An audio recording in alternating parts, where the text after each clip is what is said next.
Divorcee মেয়েদের কোনো সুখ নেই।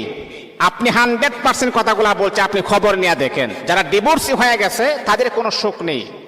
দেখবেন আপনি যে ডিভোর্সের জন্য পাগল হয়ে গেছেন, আপনি বাবার বাড়িতে যান, আপনার কোনো সুখ হবে না। দেখবেন তারা আশ্বাস দিচ্ছে কিন্তু কোনো সুখ হবে না।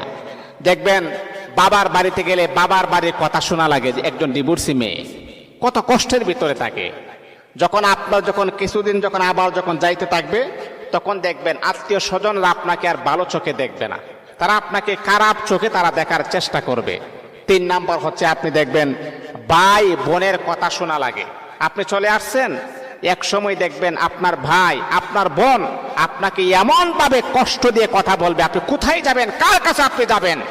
আর যদি আপনার পাশে যদি আপনার স্বামী থাকে, আল্লাহর কসম তারা যখন আপনার সাথে কোনো কথা বলবে হিমশিম খাবে যে আমি যে তার সাথে কথা বলতেছি, যদি সে তার স্বামীর কাছে কথাগুলো বলে তাহলে আমাদের উপায় হবে কি।